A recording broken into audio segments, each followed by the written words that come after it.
Ito na po mga idol, subukan na po natin siyang switch po.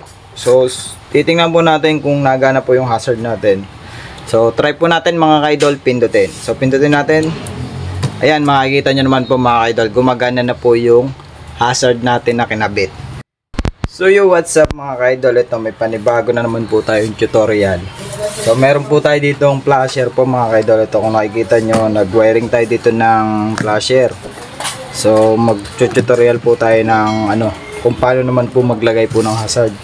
So may nag-request po sa akin at nagsabi sa akin paano daw po maglagay daw po ng hazard sa mga motor.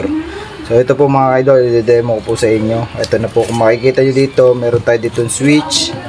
Yan, tapos ito flasher relay. So nakalinya na po yan. Tapos battery. Tapos yan, may mga ilaw na po yan. Nagana na po yan mga idol. Ayan, nailaw na po yan, flasher na po yan. Kumbaga sa mga motor, ayan yan mga idol, dinedemo po natin. Ayan po yung sa kaliwa. Tapos ito naman sa kanan. Ayan, nagana po siya. Ayan o. So ang gagawin natin dito mga idol, ituturo po sa inyo kung paano po maglagay po ng hazard.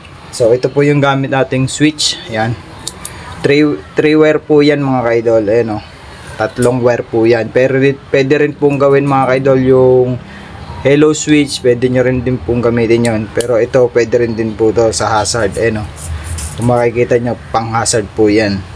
So ang pagtatap po na ito mga idol, ituturo po sa inyo. So bago nga pala natin ito umpisa, kung bago pa lang po kayo sa aking YouTube channel, please like and subscribe at huwag nyo na rin po kalimutan i-hit ang notification bell para lagi kang update sa mga video kayo upload. So yun lang mga idol, tara umpisa na natin to at let's go.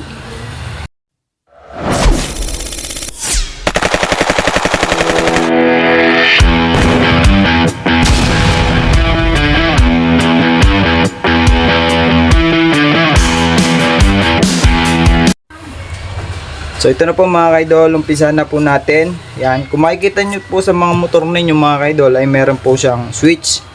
Ayan, so dito po mga idol, pag may nakita kayong gantong switch sa flasher po, yan, flasher po siya. So ito po ibabaklasin ninyo.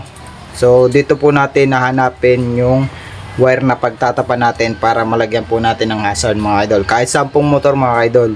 Yan, ganito lang po yung gagawin nyo. So pag nakakalas nyo na po yung switch, yan, makikita nyo po yung wire ng sa flasher po natin. Ito, yan po. Pagsami nyo po, yan po ang kulay. Yan, yan, brown na may lining na white. Tapos solid brown po to mga idol. Yan, yan, dark brown po. Tapos ito yung kulay green. Yan. So dito po tayo magtatap ng pang hazard po. Dito natin itatap tong switch na to mga idol. So paano nga ba itap to dito mga idol? Tara, sundan nyo to mga idol, itong gagawin natin. So dito po mga idol, ito po yung main niya mga idol. Yan, gamit tayo ng test light. Kulang tayo ng test light para po makita nyo po mga idol. Ilalagay natin to sa body ground. Yan, tapos ito po mga idol, yan 3 wire po yan. So yung gitna po nyan, yung gitna po ng switch ng flasher natin, so yan, kung nakikita nyo yung brown na may lining na white, ayan po yung main. Ayan makikita nyo, nailaw po yan mga idol. Ayan po yung main po natin, yung main source natin dyan. Ayan nailaw po yan. So pag sinwitch natin siya, pa-flasher yan, matik. Ayan iilaw siya. Tapos sa kabila naman, pag sinwitch nyo doon, magbibigay din niya sa kabila ng supply. Ayan yan mga idol. So ibig sabihin yan, itong kulay brown na may lining na white, so dyan po tayo magtatap ng wire. So ito po yung switch natin. Ang main naman nitong switch natin mga idol ay ito, yung kulay blue. Yan, sa gitna po lagi tayo magbabase mga idol. Yan, gitna. So ibig sabihin itong gitna nito, ito po yung main ng ating switch. So ito po itatap natin dito sa kulay brown po na may lining na white. Ito po mga idol, talupan lang po natin to. Yan, talupan lang po natin to.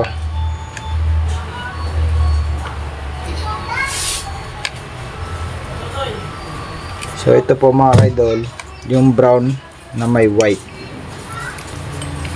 So tanggalin ko na lang yung pagkabalot nito.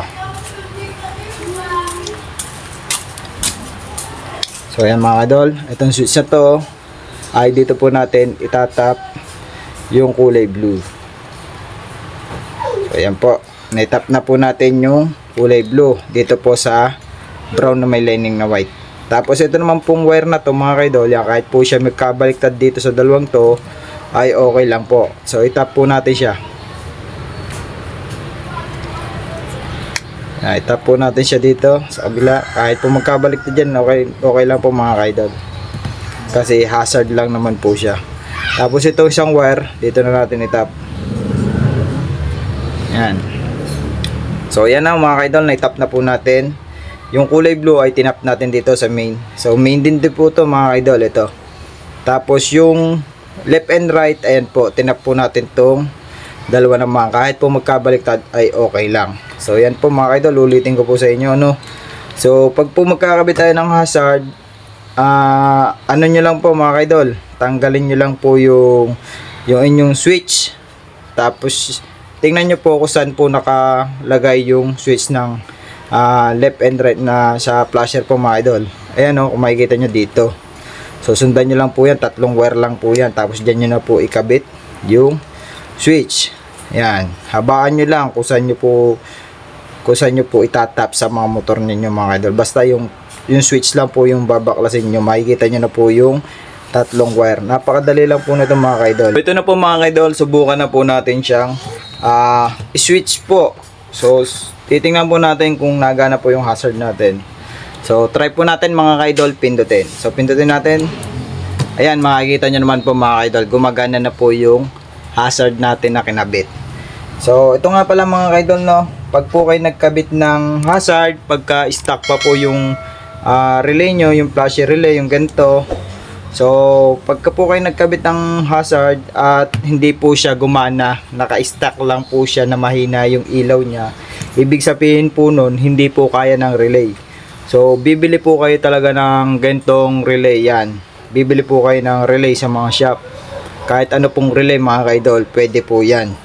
So pag kinabit nyo po itong gantong relay, yun, saka lang po gagana yung ating hazard. So ito po mga idol, okay na po. Sana naman may natutunan kayo dito sa ating shinare video. So bago po ang lahat, kung bago pa lang po kayo sa aking YouTube channel, please like and subscribe. At huwag niyo na rin po kalimutan i-hit ang notification bell para lagi kayong update sa mga video ko i-upload. So yun lang po mga idol, pakipollow na rin po ako sa aking FB page para lagi kayong update dun sa tuwing mag-upload tayo dun ng video. So yun lang mga idol, maraming salamat. God bless po.